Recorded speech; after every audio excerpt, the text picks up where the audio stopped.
Extremadura es para mí el olor feliz de la infancia, la limpieza inconfundible de una forma de hablar que me perteneció y que de algún modo todavía me pertenece. El susurro perdurable de una legión de antepasados que sobreviven en mí, la hospitalidad antigua de la gente, el color de los atardeceres inacabables del verano, el recuerdo imposible de una patria perdida. Extremadura es para mí el mundo, el mundo.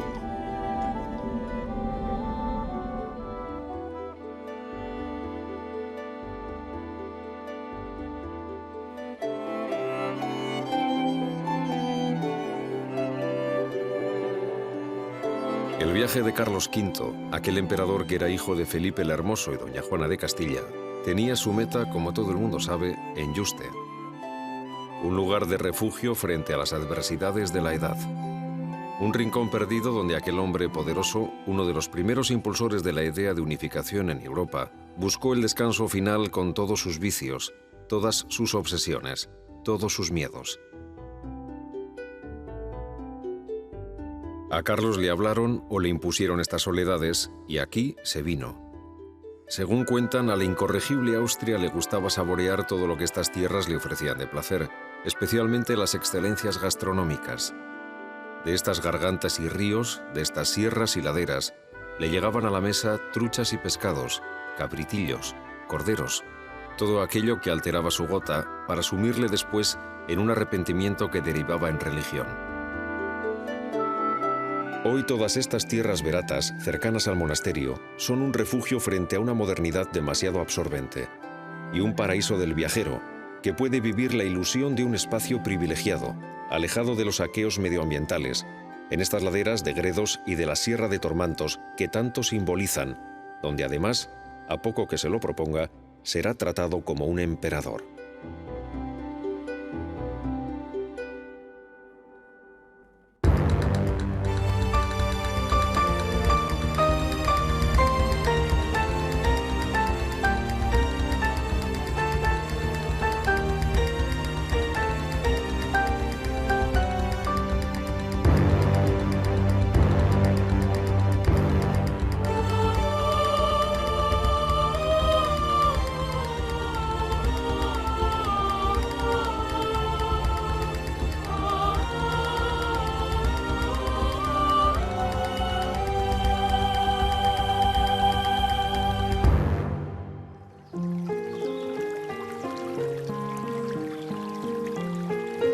El conde de Oropesa y señor de Jarandilla fue responsable de tantas tierras como desde Gredos se contemplan. Él fue el elegido por la historia para recibir y dar cobijo en su palacio castillo a Carlos V, quien en un rasgo de sinceridad declararía a un flamenco de su séquito: Lo mejor de España es la Vera, lo mejor de la Vera es Jarandilla, lo mejor de Jarandilla es la bodega de Pedro Acedo. Allí está lo mejor del mundo. Y allí quisiera que me enterrasen para irme al cielo. En aquellos tiempos, universalmente considerados como de los grandes conocimientos y esplendor del imperio, no eran ni mucho menos precisos los límites entre la vida y la muerte. Y existía un cierto tráfico de amuletos mágico-milagrosos que utilizaban nobles y plebeyos en forma de remedios seguros contra todo tipo de enfermedades y maleficios. Tanto así que el propio emperador trajo hasta aquí, y no se separaría de ella hasta su muerte, una piedra que era el remedio infalible para curar su gota y su asma. Como curiosidad cabe decir que el emperador dejó dicho en sus últimas voluntades, lo cual así se haría, que su gato y su loro fueran llevados después de su muerte a la ciudad de Valladolid en su silla de manos.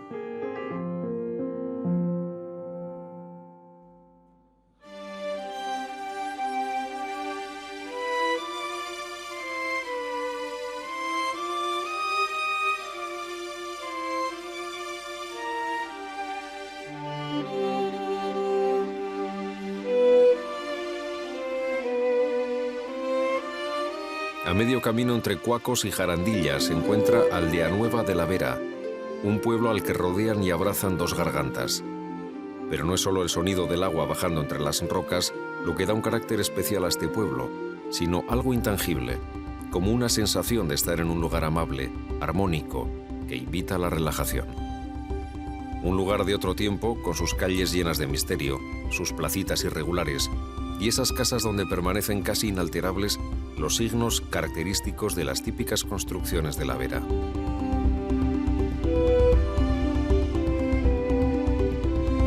Aldea Nueva es pueblo de fuentes y de soportales. Las fuentes, con su rumor cristalino, no son, como se ha creído y dicho, un símbolo del tiempo, sino una imagen de la vida, de la alegría de la vida.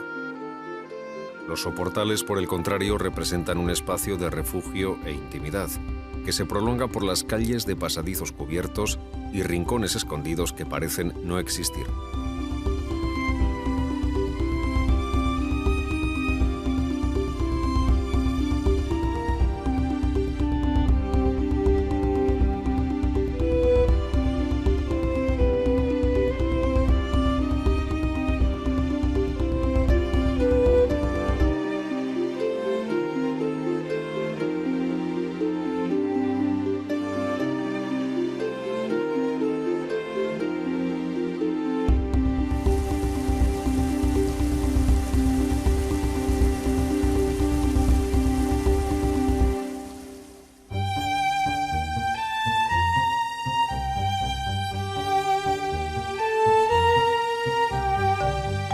Cuacos, por muchas piruetas que la historia le depare, estará asociada para siempre a la figura del emperador Carlos V.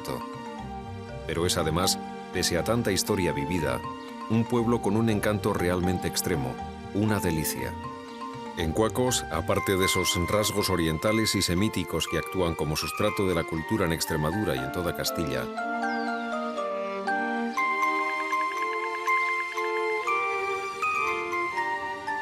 se observa muy fuertemente el carácter leonés de esa arquitectura, y muchos de los rasgos del folclore, del habla, de las costumbres, no se comprenden si no se entiende la influencia de León.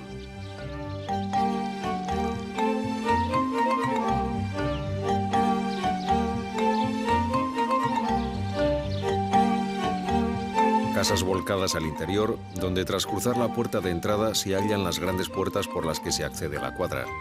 Y es que no había cosa más preciada para estas gentes que sus animales, porque guardándolos a ellos, guardaban el sustento de la familia.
Desde las ventanas se oye el rumor del agua de las fuentes, se aprecia la seguridad que brindan los soportales y se descubre ese aire de fortaleza de la iglesia de Nuestra Señora de la Asunción. En las tertulias improvisadas de estas buenas gentes puede uno tomarle el pulso a la historia oyendo contar lo ocurrido a aquel hijo ilegítimo de Carlos V al que conocían en el pueblo como Jeromín y que al cabo de los años sería Juan de Austria.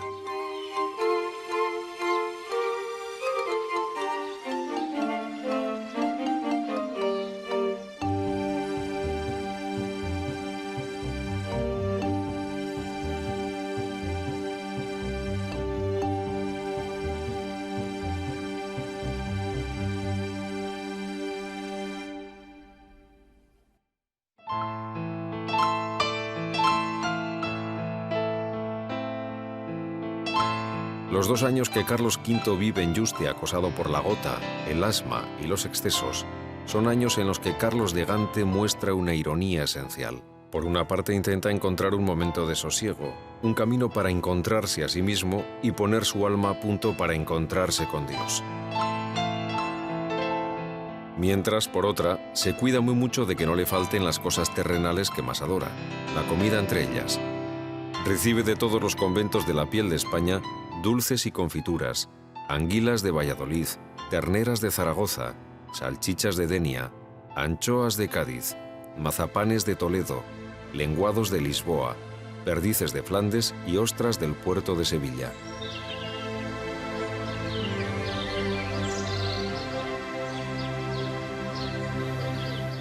Cuando le retrata Tiziano, los fracasos y las dolencias empiezan a marcar su rostro. Es la cara de un hombre maduro, severo, que conoce ya el otro lado de las cosas, aunque está en la cima de su poder.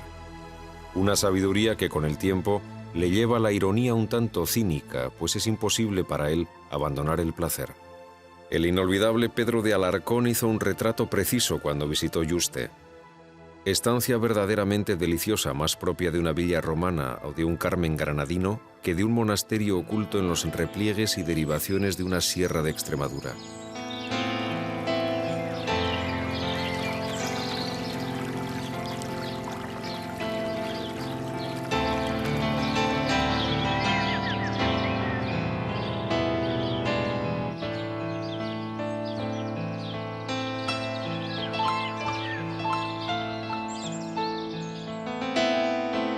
El monasterio posee dos bellos claustros, uno gótico y otro plateresco, y la residencia que se hizo construir el emperador, adosada al muro norte de la iglesia, copia la que tenía en Gante.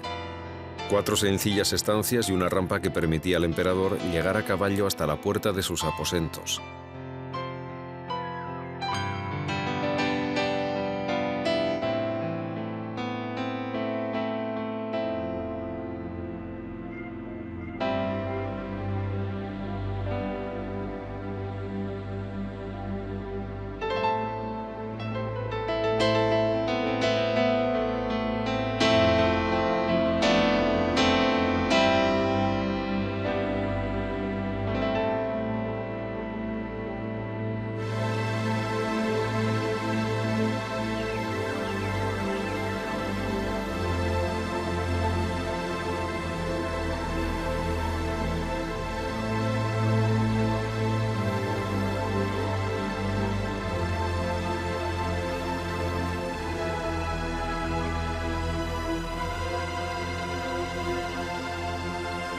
El melancólico Carlos V tenía una colección de relojes y tal vez quería descubrir en ellos dónde estaba marcada la hora de su muerte. ¿Acaso la melancolía lo volvió teatral y la obsesión por la muerte le llevó a organizar una representación de sus propios funerales? Carlos V viene del Renacimiento y desemboca en el Barroco. Renacentista es su amor por la vida, la comprensión y la práctica de sus vicios, de los que se quiere curar o purgar en Yuste. Y barroco es su desengaño y su temor a la muerte, y el hacer un espectáculo de ese temor.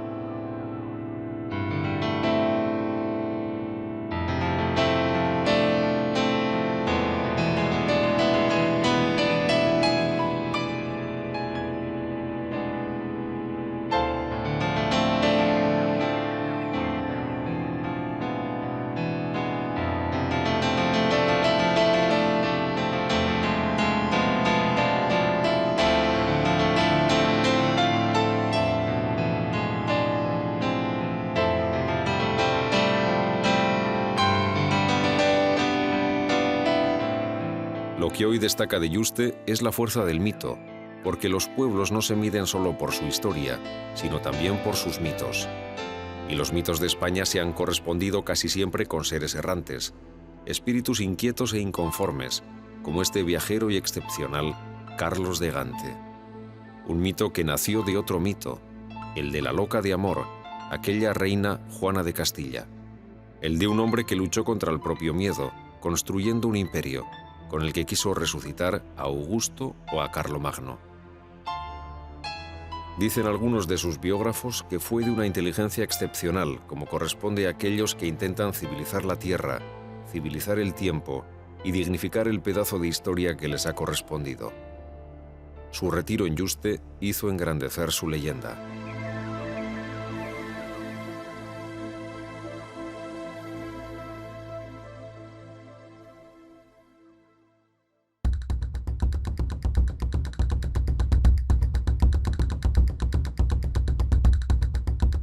Garganta la Olla es conjunto histórico-artístico, un pueblo de laberintos y mosaicos históricos.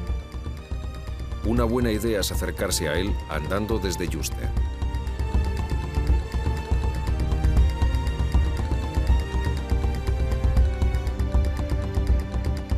Garganta, de una naturaleza absolutamente espectacular, fue también lugar de retiro espiritual.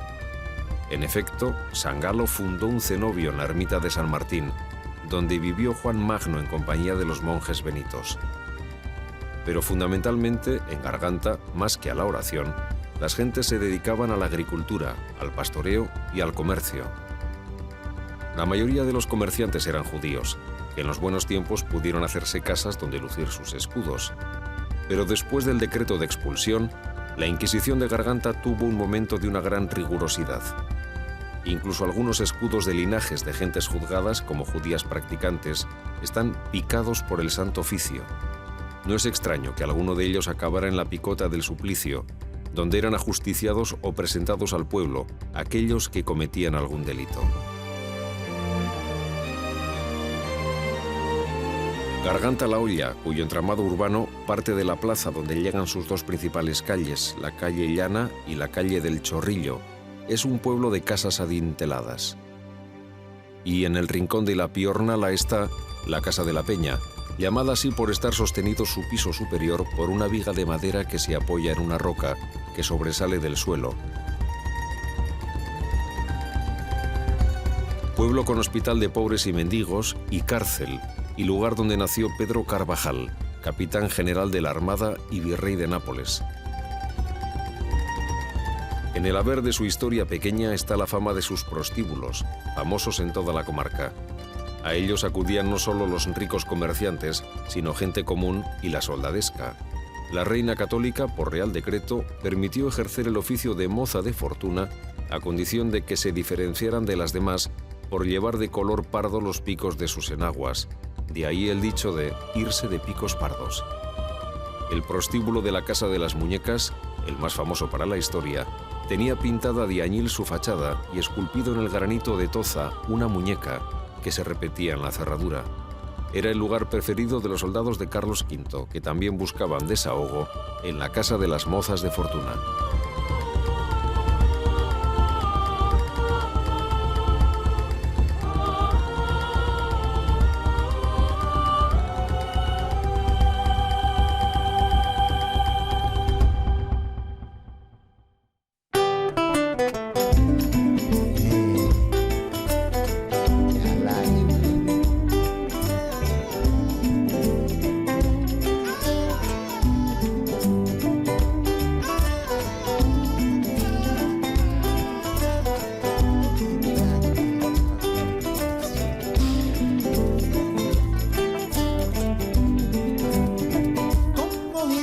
Papel maché, mira pedido de pero ve.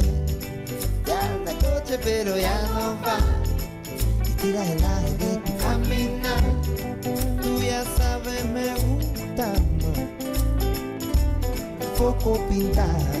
Y ella sabe me gusta una harta.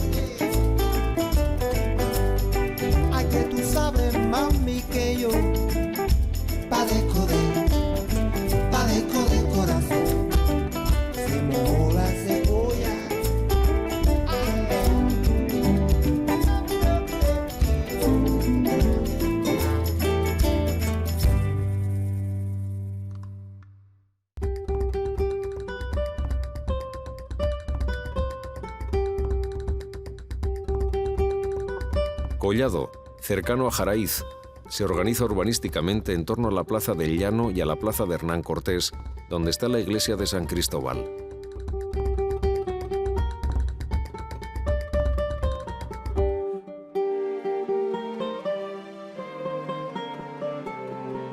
Por estos alrededores, la naturaleza y el agua han creado un mensaje de formas realmente sensuales, que a veces recuerdan los volúmenes trabajados por los artistas plásticos de vanguardia.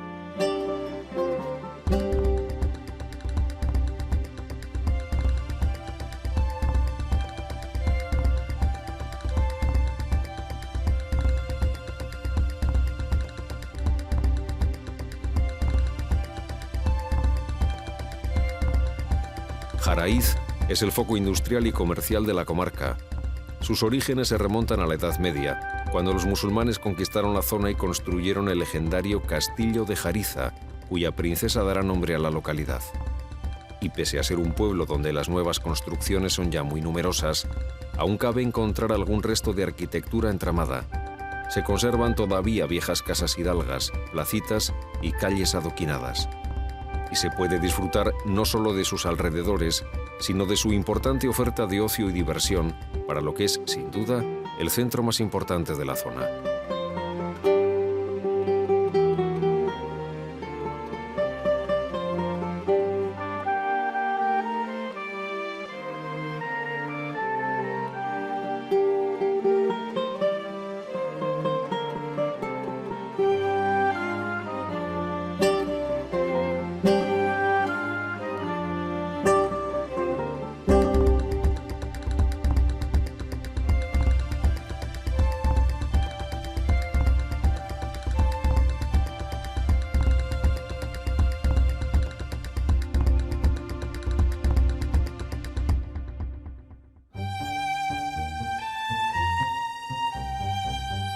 Torremenga está unida a Jaraiz.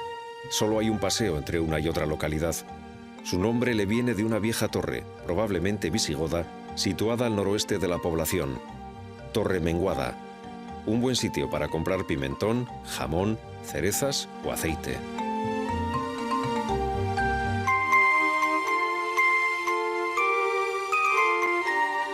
El nombre de Pasarón de la Vera bien puede provenir de los astures, que tras la Reconquista repoblaron la villa. En bable, Pasarón es pájaro grande. Más allá de su naturaleza espectacular, cabe nombrar a la que es la obra civil más importante de toda la Vera, el Palacio de los Condes de Osorno. Es, por supuesto, otro ejemplo de la importancia que el Renacimiento tuvo por aquí, porque en realidad la Vera invitó desde siempre a encontrar aquel locus amenus, aquel lugar amable que soñaron las gentes renacentistas. La naturaleza y el clima crearon en la mente de aquellos hombres un ideal que los acercaba a los mitos que desde el clasicismo buscaban un lugar lleno de armonía, donde el hombre de la ciudad se reencontrara con la naturaleza y pudiera ser feliz. El lugar, protegido de los vientos del norte por las sierras de Gredos y Tormantos y regado por el agua que desciende por el valle desde la Desespera, no debe extrañar que por muy distintas que fuesen sus culturas y rezos, muchas civilizaciones se asentasen en estas laderas.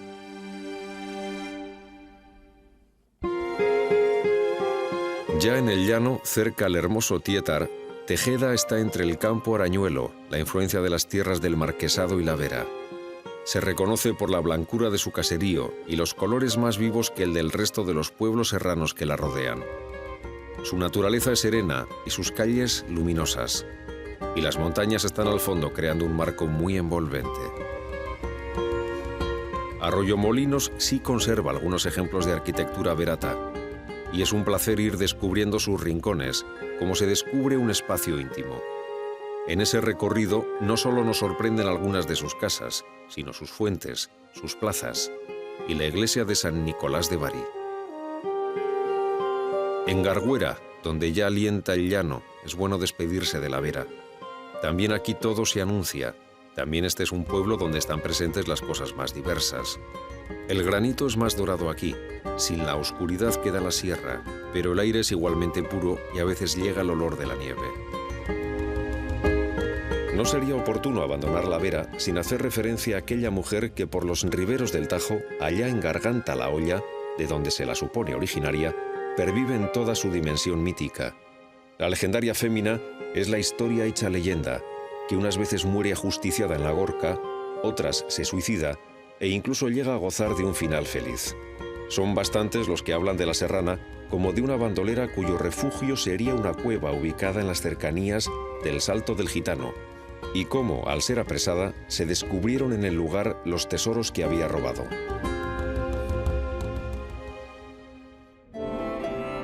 Uno mira estos pueblos, estos paisajes, este ir y venir de sus gentes, y comprende de un solo golpe de intuición el argumento vital de esta tierra extremeña: la belleza, el dolor, la alegría, la soledad, el esplendor y la miseria. Aquí está todo lo que somos y fuimos, la trama de nuestra historia y de nuestro singular modo de ser y de vivir.